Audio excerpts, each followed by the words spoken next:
Welcome, everyone. My name is Cheryl Dahl. I'm the Climate Initiative Manager at Solutions Journalism Network, and I'm just delighted that everyone is here. Thank you so much for coming. In case you have not heard of SJN before and you're new to us, we're a nonprofit that works on teaching journalists how to do solutions journalism. To us, this is telling the other half of the story. We can't just talk about problems if you're not going to also talk about solutions. And it's creating accountability for those in power, because plenty of companies and governments benefit from problems persisting. And then it's producing necessary insights for society to thrive, news that people can truly use. So today we have an amazing panel lined up, and it will be moderated by the very capable Aman Ahzar. We're joined by Vanessa Suarez. She's a senior policy advisor at the nonprofit Carbon 180. We have Paul West, a senior scientist with Project Drawdown, and Emily Pontecorvo. She's a reporter with Grist. How do we define the question of power and pitfall of carbon dioxide removal? I think when we consider power and pitfall and carbon removal, first we need to think about the political and power structures in which carbon removal exists, is being studied under, and is being deployed. Carbon removal has been so far invested in by the fossil fuel industry, especially when we think about the technological side. And then on the land side, there has been a lot of involvement from, big ag. I think it's really important to think about who's been leading the charge, but also how can carbon removal reroute power to historically marginalized communities who will host a lot of these projects. There's opportunities for wealth building, there's opportunities for remediation of past legacy harms, and I think environmental social benefits as well.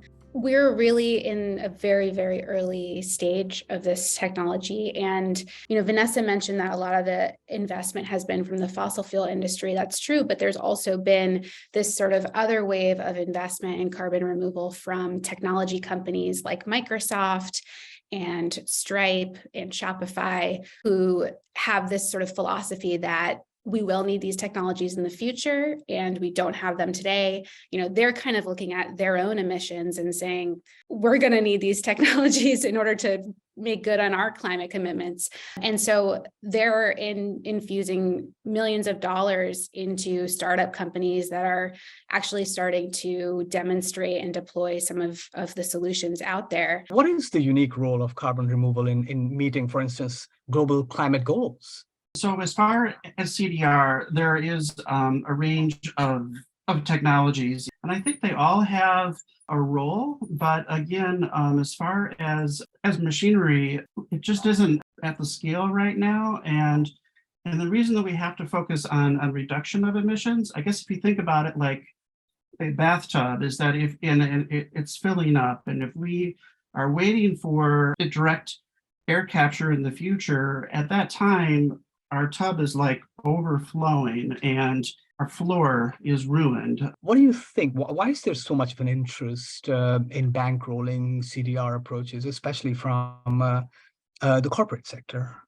Part of it is these companies are looking at the pledges that they've made to bring their emissions to net zero, as well as, this idea that the whole world kind of needs to reach net zero by 2050, and looking at the science from the IPCC that says that we need carbon removal to do this, and seeing that it's just governments are not or weren't funding the research and development of those solutions pretty much at all a couple of years ago. And so they kind of saw that they had the resources to do that and got started.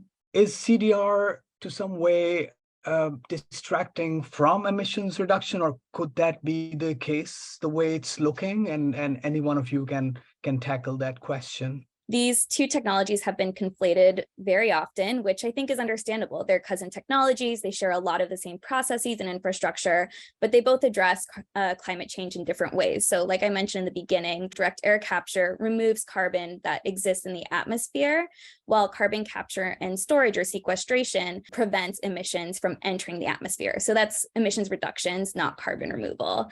And this is important to distinguish because there's a lot of nuance, and as communities decide how they want to invest or host projects for addressing climate change, it's important for them to understand the difference between these technologies, the histories that these two technologies bring, especially with CCS being so tied to the oil and gas industry. And so I think we need to be upfront about what we're talking about and clear so that communities can be informed, the public can be informed, and in that way really meaningfully engage and take meaningful and the best informed decisions. We should be investing a lot more in what we know already works. And unfortunately, a lot of our best solutions aren't that like exciting and sexy. I mean, it's like a heat pump, insulation. In general, it's assumed that we have to cut emissions in half every decade. 95% of our solution to get at net zero in 2050 is reducing emissions. Again, that's 95%.